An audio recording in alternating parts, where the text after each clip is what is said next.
Hello, ladies and gentlemen. We're live today with the Brand Builder series. Today we have a special guest with us. His name is Marquise Black, hailing all the way from Chicago, Illinois. Go ahead and welcome the people, Marquise. What you How say? you feeling? How you feeling? And I'm living, man. I'm living the dream. I'm blessed. Can't complain. Nevertheless, no stress. Collecting checks. Praying for the best. Absolutely, man. Good to hear. Good to hear. So How I you guess I'll living? start off by just, I know you pretty well, from our college days down in Terre Haute, the good old Indiana State University. But for those who may not know you and who are tuned into today's podcast episode of the Brand Builder series, I'd just like to give them a brief introduction of who you are. So I'll start off by just reading your bio. So Marquise Black, he is a community director at Vista del Sol on the Tempe campus of Arizona State University. His hometown is Chicago, Illinois. Some of his favorite hobbies include roller skating, dancing, socializing, exploring, traveling, exercising, and more. He said why he loves ASU is he likes ASU because the Sun Devil family provides a positive atmosphere that is welcoming, innovative, and flourishing, which inspires him to be the best effective leader that is intentional about helping students to overcome challenges and reach their best potential. So, that's a great, professional overview, great professional introduction into who Marquise Black is. But I wanna take the people back before you arrived at Arizona State University in Tempe. Take the people back before you arrived, in Terre Haute.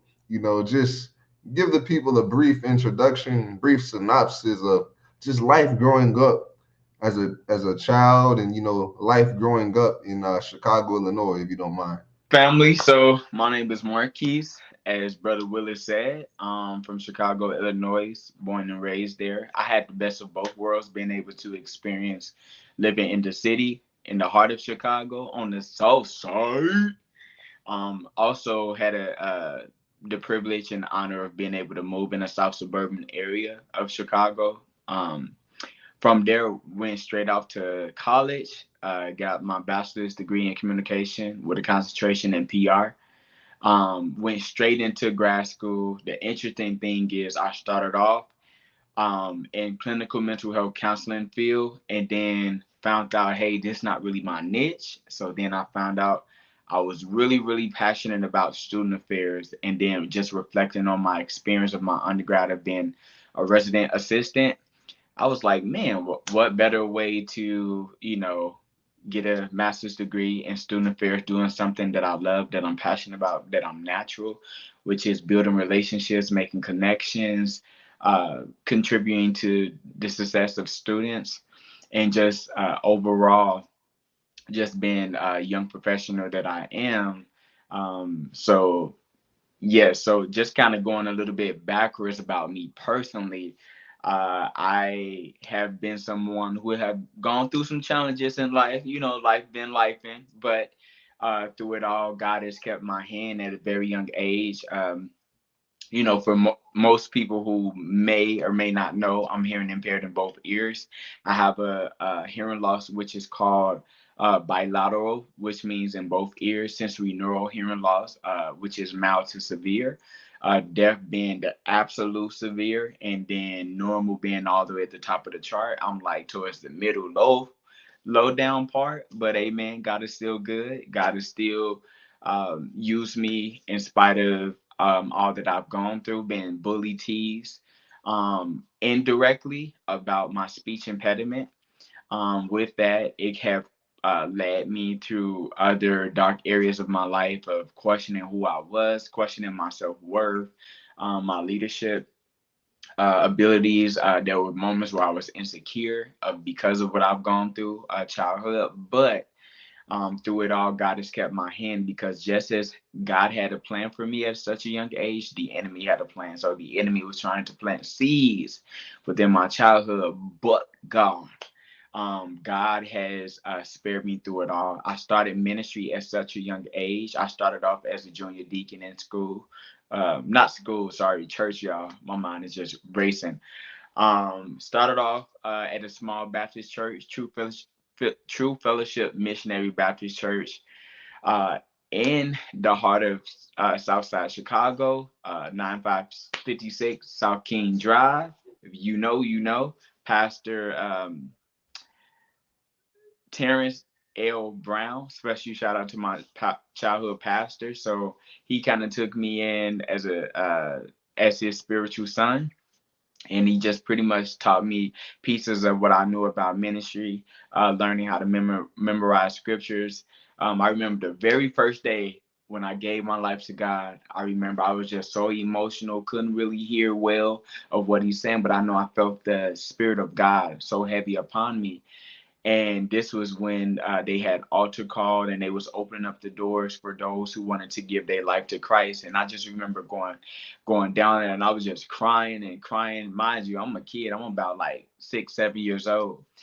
And I remember sitting there, and I can feel the presence of God upon me. Again, couldn't really hear really well of what they were saying to me, but I just know that this is something God um, was putting at my spirit to do, which is give my life to Him.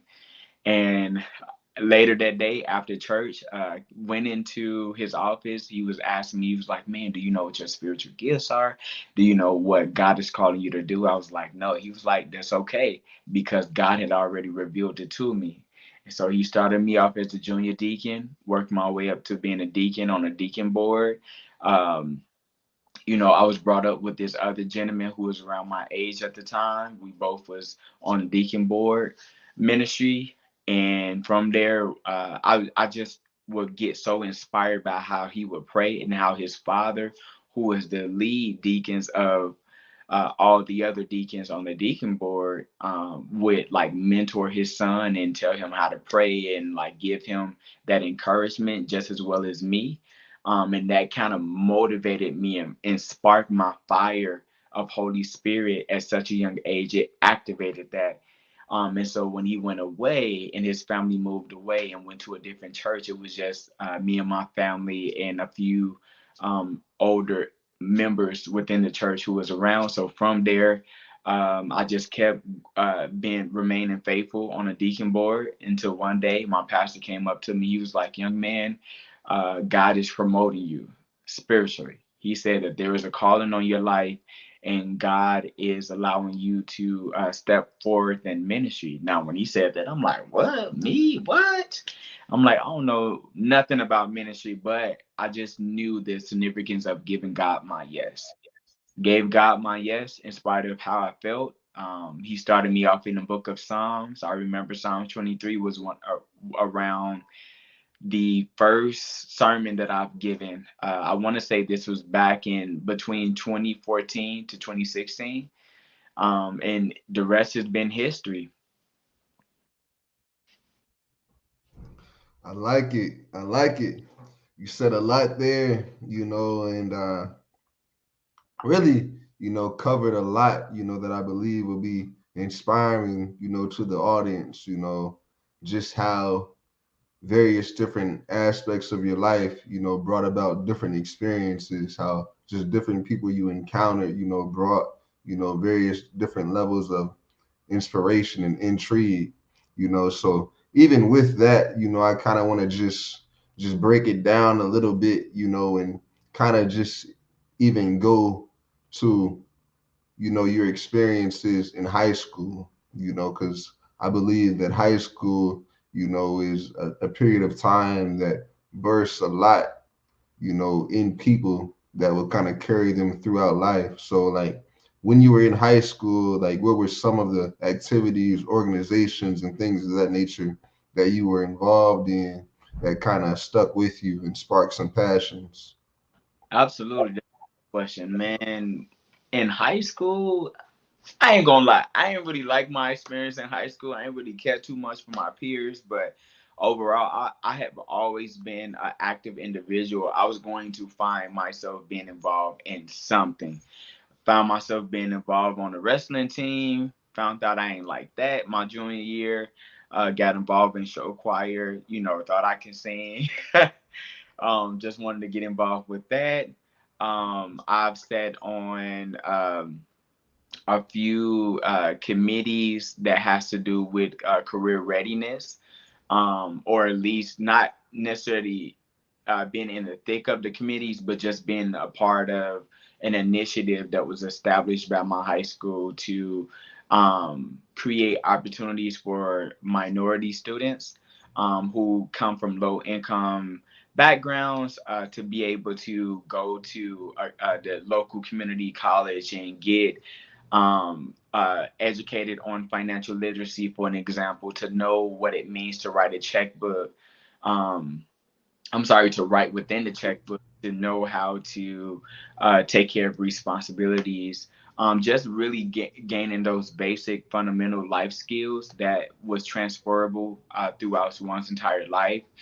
And specifically in 2014, in my high school experience was so significant for me because that was the year that I was chosen one of 100 out of 10,000 applicants worldwide to be accepted into the Disney Dreamers Academy that is sponsored by Mr. Steve Harvey and the Essence magazine. And so that was extremely life changing for me in that moment, because that during the time that I thought I was a nobody in my high school experience, God showed me that I was somebody, that He was calling me to higher heights, and that He was using me, and that I was seen, and that He was who He called me to be. So in that experience, I just remember being such a big dreamer after that experience, because I've always been a dreamer before I was accepted as a Disney dreamer, but it amplified my passion and zeal to be successful and to mentor my peers along the way, to draw them not only closer to God, but also be the best version of themselves. See, me, I was a person, I was not afraid to be my own individual. I can go down a hallway and hold my own weight. I didn't have to be with cliques and cliques. Just because there was a boldness that God was raising on the inside of me, and I realized that there was people that was watching me from afar, and I didn't know that they was paying attention to me. And I didn't know these things until after I graduated. It's to some of them reached out and was like, man, I just always admired the leader that you are. Keep being who you are. Keep being bold and courageous. Um, and it's just amazing that with that experience of being able to meet Mr. Steve Harvey, network with uh, very influential people worldwide, have gave me a different perspective to just keep going, to never stop dreaming, regardless of what haters have to say, regardless of people who don't see your vision and where you want to go, and truly invest in uh, who you are and where you're trying to be, and who you're trying to become. Really meant a lot for me, because I knew that it was the hand of God behind all of that. And so in those experiences, I was really big on community service as well. So outside of my high school experience, I would often go to different um, events with my grandmother, where we would volunteer to local churches and local communities, whether that be packaging food for homeless shelters, and even with my father being involved in that regard, being participating in after school matters program in the greater Chicago city area, especially in the summer, getting involved with youth camp, mentoring youth that are being raised in troubled neighborhoods, and just being a light, just being set apart.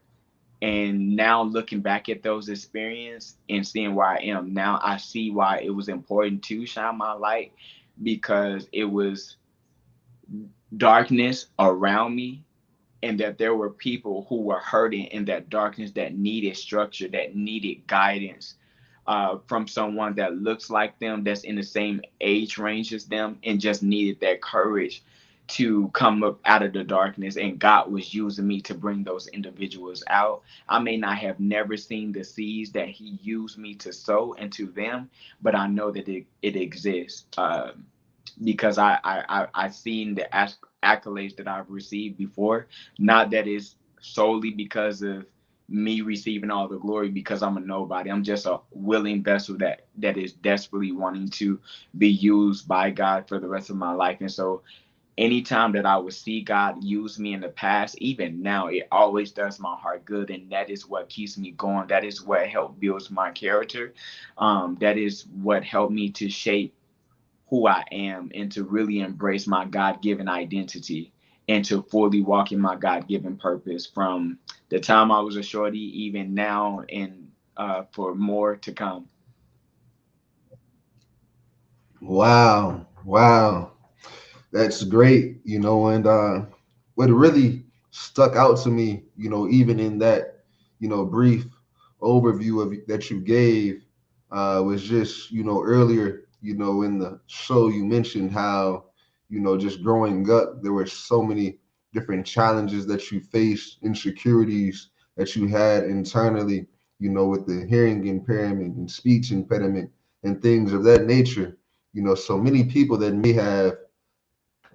have some of those very challenges that you have, they may themselves, kind of hide, and go undercover and not really want to be out in the light and broadcasting is, and as you said, shining your light to impact and inspire others.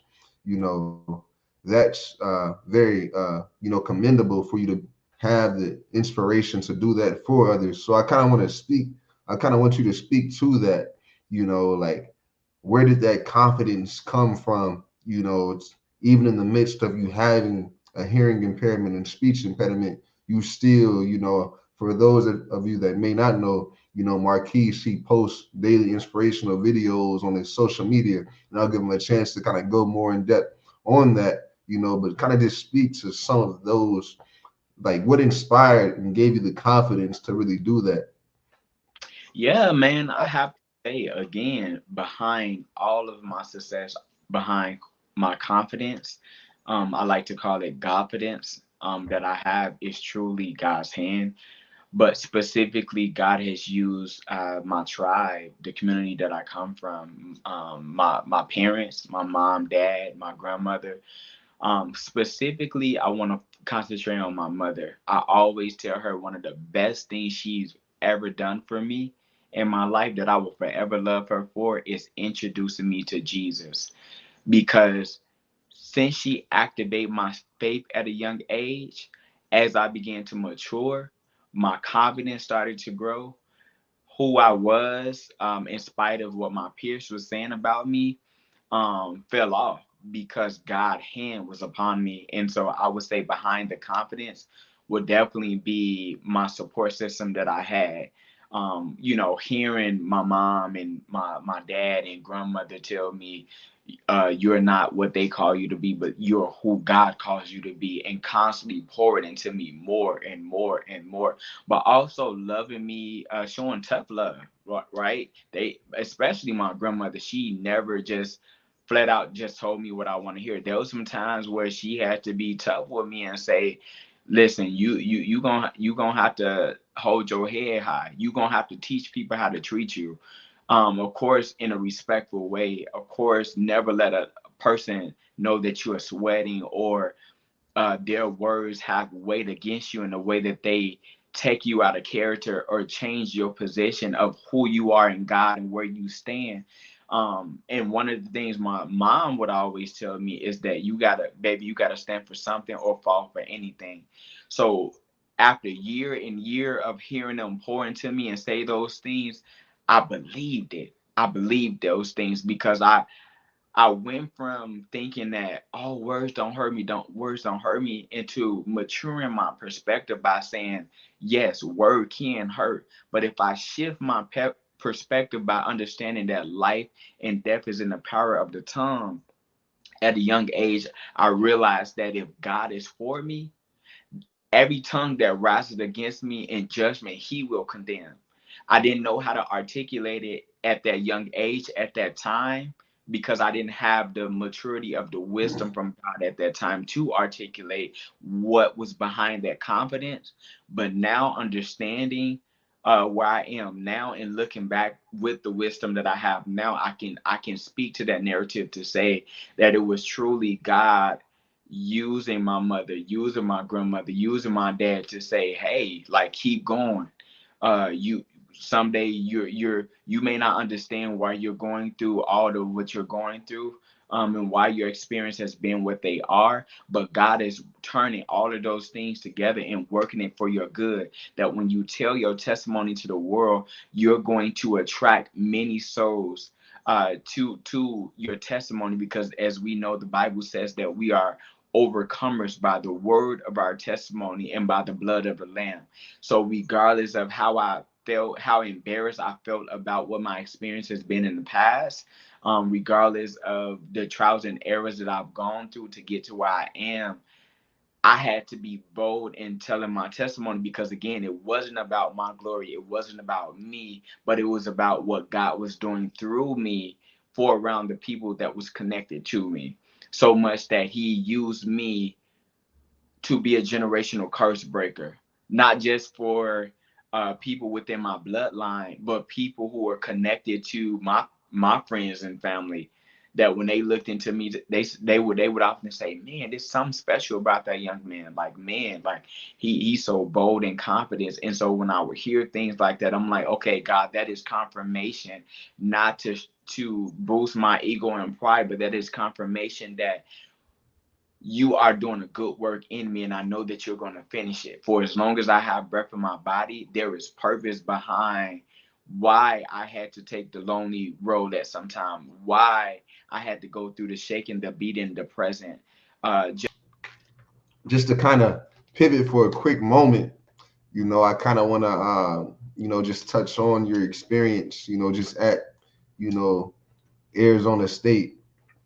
What does that experience entail, and how do you balance, your personal passions and personal interests, and then still pursue, your career in higher education at the same time? Absolutely, man. So I see my passion as something that can be an escape place for me, a safe haven, somewhere where I can go and truly be my authentic self unapologetically.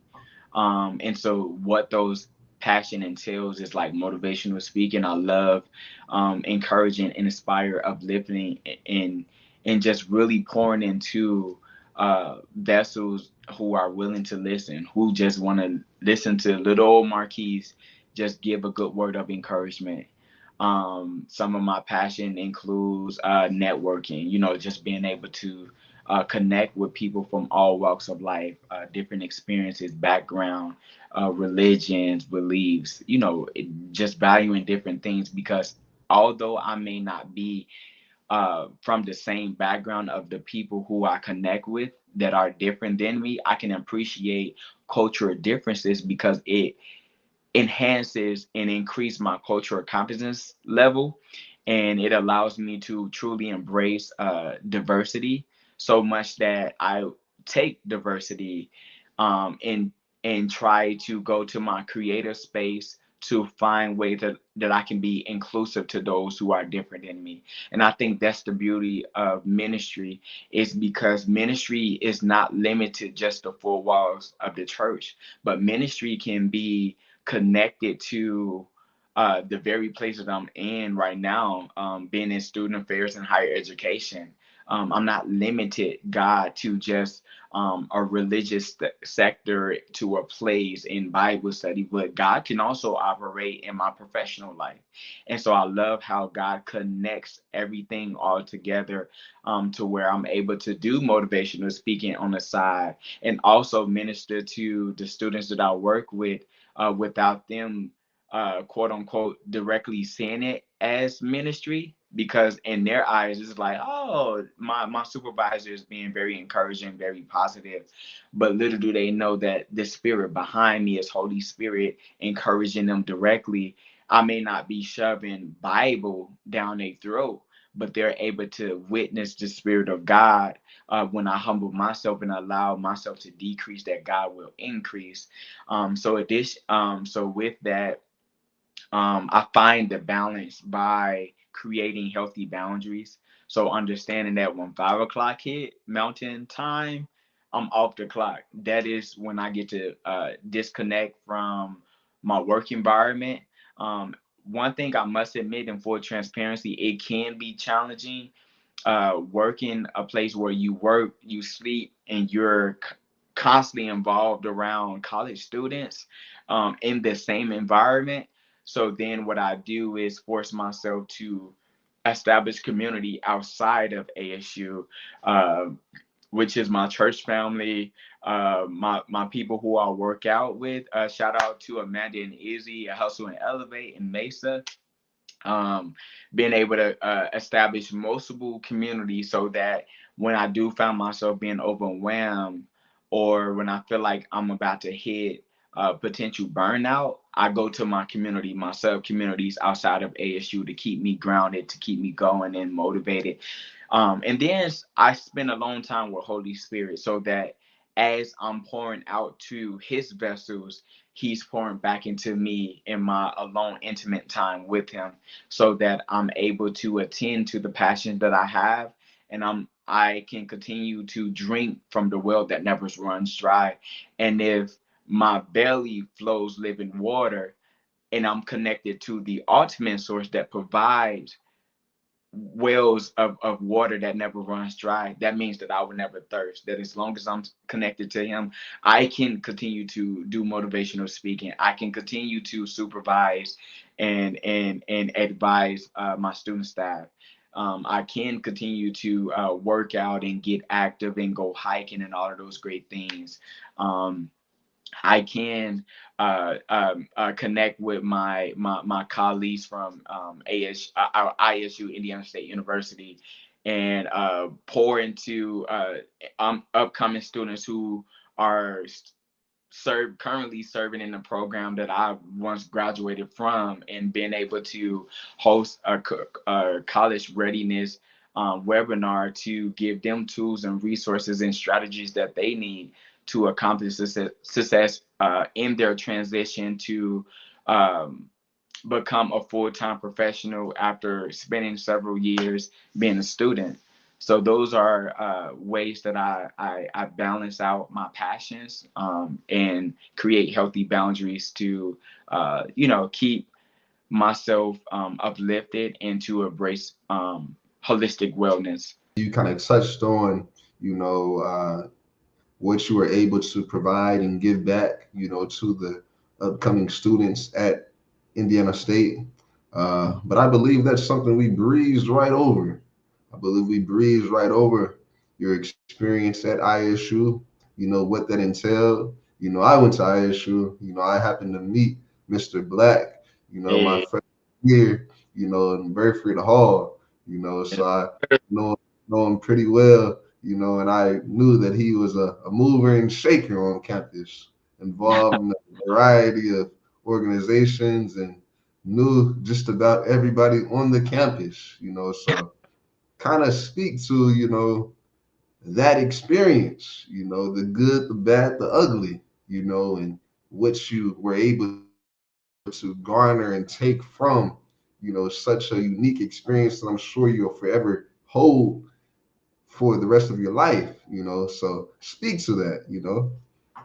Yeah, man. So I would say I would classify myself as a people person. I truly enjoy uh, making new connections and fostering the relationship that I have with those individuals.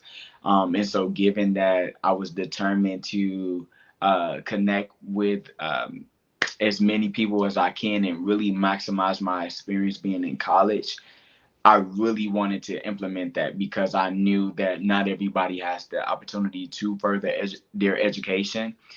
And it just brings me back to the conversation I had with my mother before going to college. I was like, man, I really don't want to pull out any loans.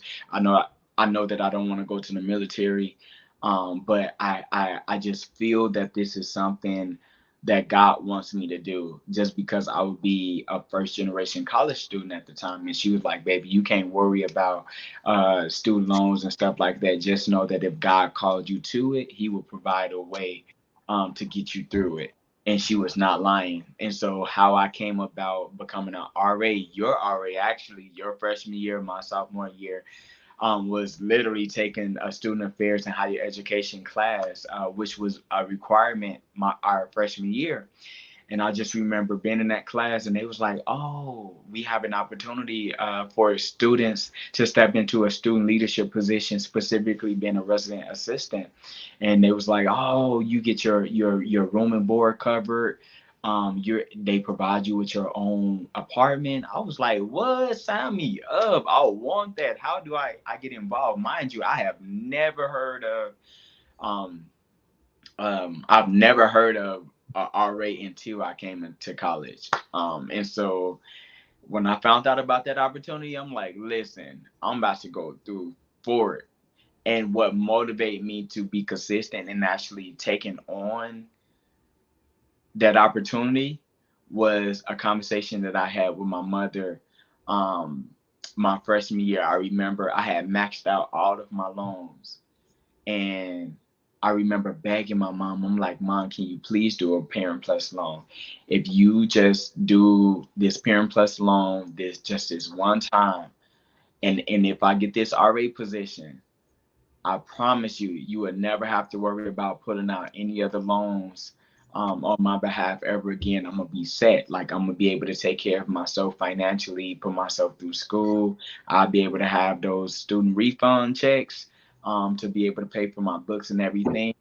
And from that moment of activating my faith and making a declaration that that was going to be my reality, God truly honored that. She went forward, did the Parent Plus loan. Surely my second semester of my freshman year, they sent us a letter. They was like, "Hey, you got the position." I was so happy. I was like, I knew that as I continued to journey along with this college experience, God was going to keep making a way. So the enemy thought that he was going to stop the plans of the enemy of me not being able to return back to college. For once, I didn't have a car. Two, um, after my first year being an RA, Indiana State had experienced like a budget cut, and so they were like just cutting like positions across the board, and so they had to limit the amount of CAs or RAs that they were hiring at the time. And so I had to legit reapply for the position again. And God kept coming through. So, junior year, got the position. Senior year, got the position. And so just from there, like God had just kept making ways out of no way. And so in those experiences, I was very intentional about getting involved on campus, attending network events, making myself known, being a leader that stood out, and also having fun with these experiences. And I think that because I've enjoyed what I was doing, it came with the recognition of the leadership that I've demonstrated and the work that I've done with student organizations, with my RA position, and it opened up many doors. One being me being able to go to grad school. Because if you was to tell me that my sophomore year, like Marquise, you going to grad school, I'd be like, stop lying, stop playing. So I think the key point to everything that I just said was the passion behind doing what I love, and me demonstrating my authentic personality in that people were able to see that and want to pour into me and support me in whatever way that God has placed on their heart to support me and expose me to other amazing opportunities that open up even more doors and connections and friendships, all of those good things. So, um, in my leadership experience, I've learned to create opportunities within opportunities. So understanding that if I was going to go to college off of student loans, I have better maximize everything that I could so that when I graduated, I didn't leave any room for regret, because I can look back at my experience and say I did what I needed to do. I connected with the people that I needed to connect to. I made my mark unapologetically, and I'm proud of my experience that I've had at Indiana State University. So with those experiences, I've connected to other student leaders who were just as influential and powerful and motivated and solution oriented mind solution based oriented. And so with that, that strengthened my leadership even more. And one of the things that I love about one of my former leaders of my church, shout out to Minister Greg Colbert, and his wife Sarita Colbert. He said, "You don't go far as your dream, you go far as your team." So it was the people that I was connected to, the peers that I was connected to, and my passion to be determined in everything that do and do with a spirit of excellency is what helped me to be where I am today, along with the hand of God being with me. And the last thing I would say to this perspective is that God truly honors execution of faith. Without faith, it's impossible to please God. So if I'm saying, God, I want you to make provisions for me, I'm praying that you bless me with connections that are going to allow me to accomplish greater success. I have to be willing to put action behind it. So I went that extra route when others didn't want to go.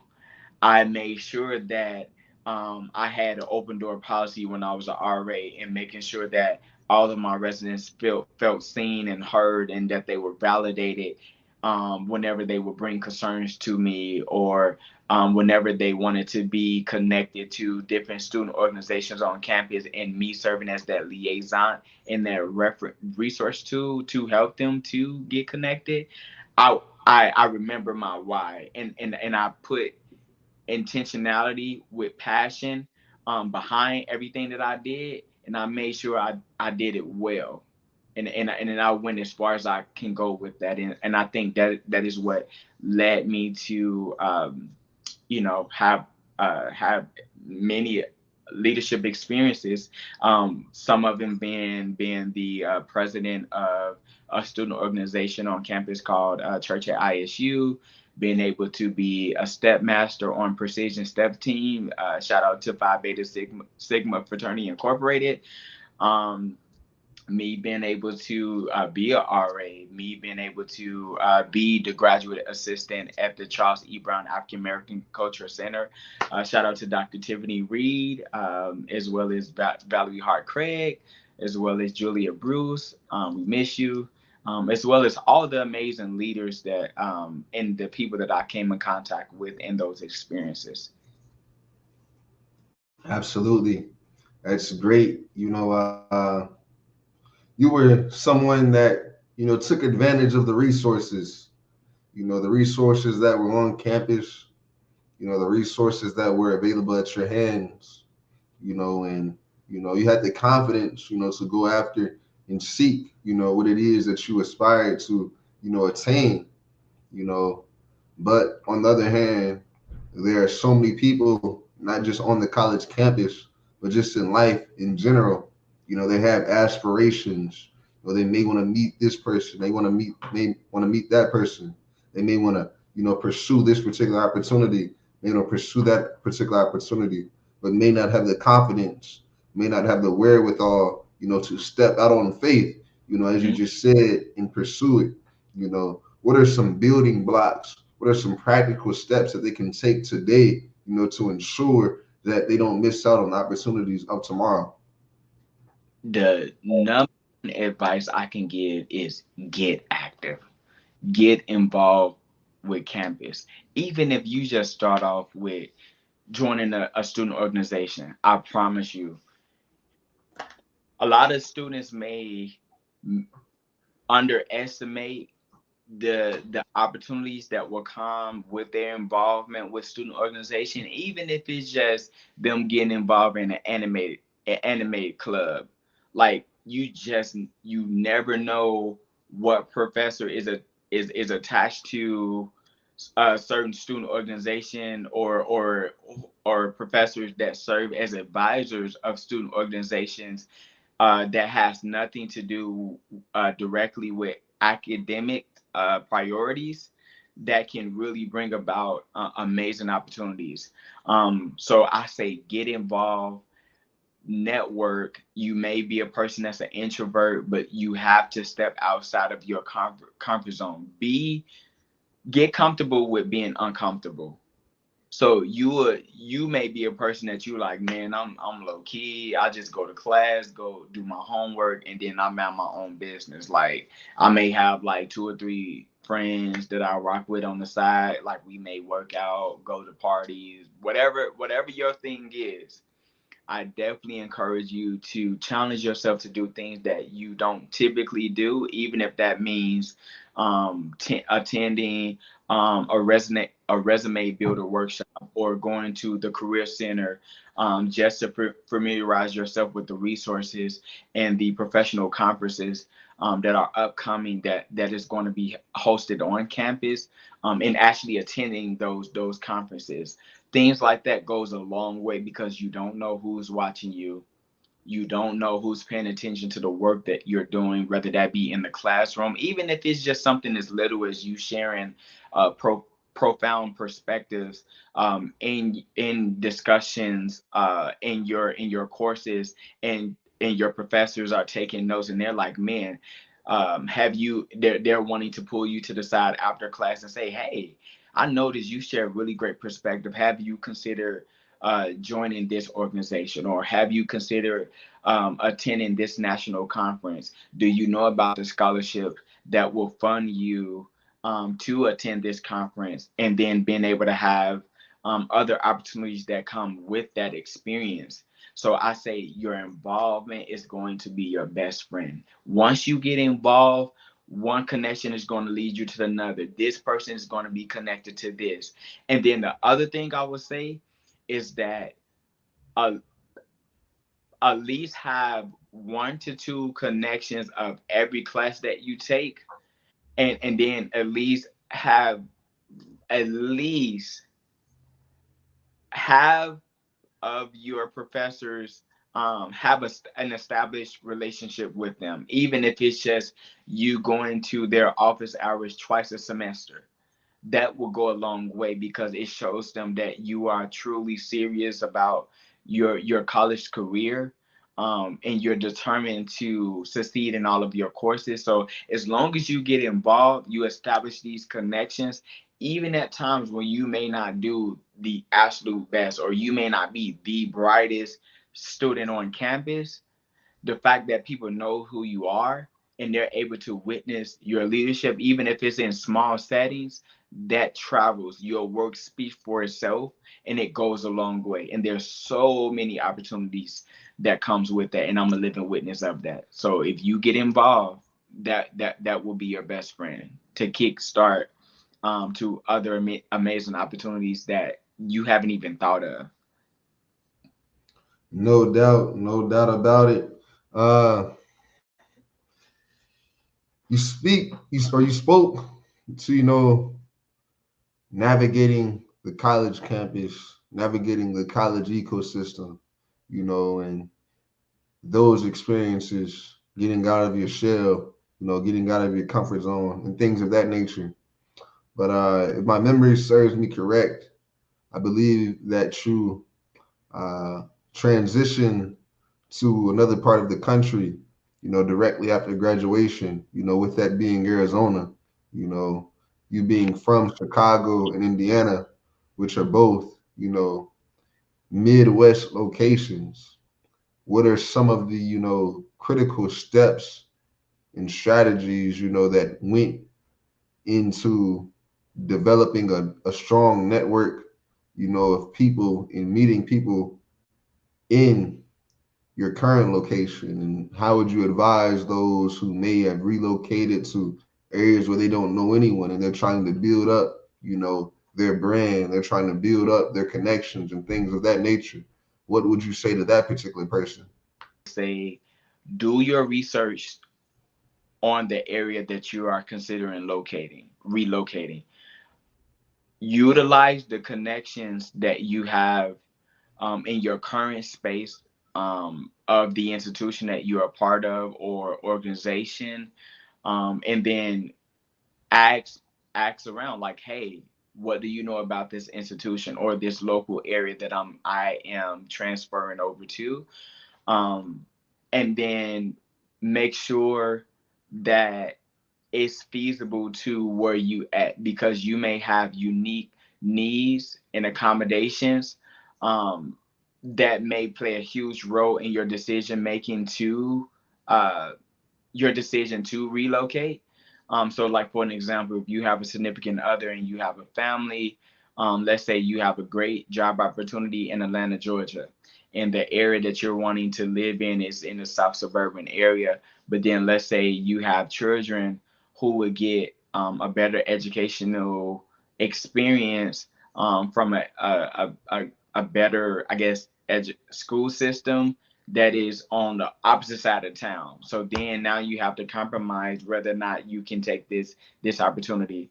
So what works for me is knowing that at the time I did know at least one person that lived here in Arizona. Even though I seen them on occasions, but not all the way.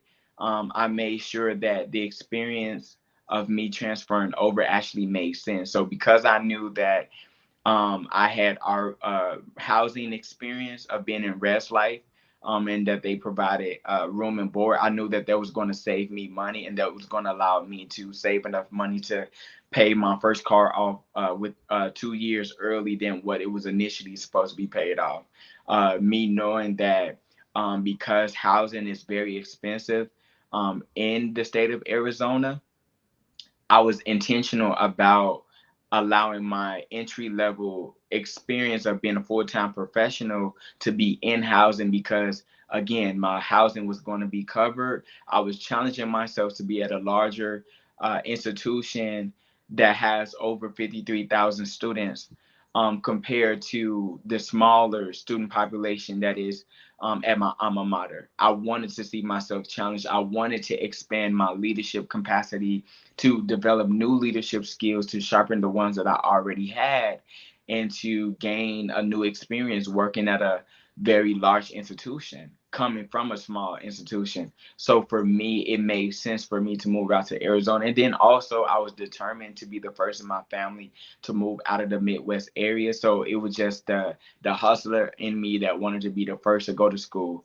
the first to obtain a master's degree in my family, the first to move out of the Midwest, because I knew that if I continued to say yes to God, God was going to provide for me every time that I said yes. So it was like, even though I didn't hardly know anyone here, because I had God with me, as soon as I stepped over to the promised land, he started connecting me to the church, which connected me to this person. Now I got a whole family over here. Now this family has their own gym. So now I have a whole family within this gym. Now, now, the family members here are inviting me out to brunches. They're inviting me out of the country.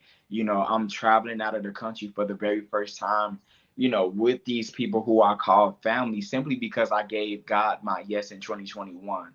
So it's just a matter of how far are you willing to step out on faith and trust that God is going to see you through if you give him your yes, to make a scary move in a way that you've never done, that you're not familiar with. It's easy to create a silo place, a comfort place, in a familiar place that you've already been, that you've known your whole life. But it's a whole different thing to step outside of that comfort zone, to be willing to be uncomfortable for the purpose of giving God the glory, and to see what more God can do with your yes if you just simply trust him.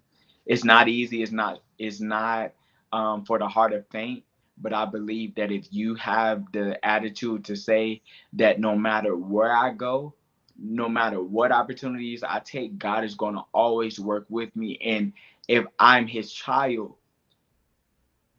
I can rest assured that all things are going to work together for my good, because I love him and I'm called according to his purpose. And if I just keep that as my mantra, in moving forward in life, God will continue to honor my faith in him, because that's the only thing that can really please him. So that is my advice to anyone who's considering relocating or just stepping out into a whole new career field or just doing something different that they've never done. I say do it, but just keep giving God your yes and make sure that it is Him that's speaking and not just your ambition and leaning to your own understanding, because then that can get you off square. So that's my advice. Absolutely. There you have it. There you have it. Just real quick before you go, I know you got to run. I know you're short on time, but just let the people know what's next. You know, what's next for Marquise? What do you have coming up? And let them know what's next and how they can connect with you before we wrap. Absolutely. Stay tuned. God is expanding my creativity, specifically working around the realm of empowering many males to embrace their physical image. So I'm not going to tell y'all exactly what it is, but just know that there are some things in the works with fashion, and me just encouraging brothers locally, whoever is willing to do business with me to reframe how we do masculine, how we demonstrate masculinity in a way that is pure and holy, that is fun, that has a nice swag to it, that is different, using fabric and all those good things. If you put two to two together, you can kind of tell what that is. So just know that God is expanding my capacity with that, along with continuing to do ministry on the side and motivational speaking and all of those good things. So uh, I'm I'm I'm I'm curious to know what God is doing, because God blows my mind every year. And your boy is in a romantic relationship, so God is moving in that capacity. So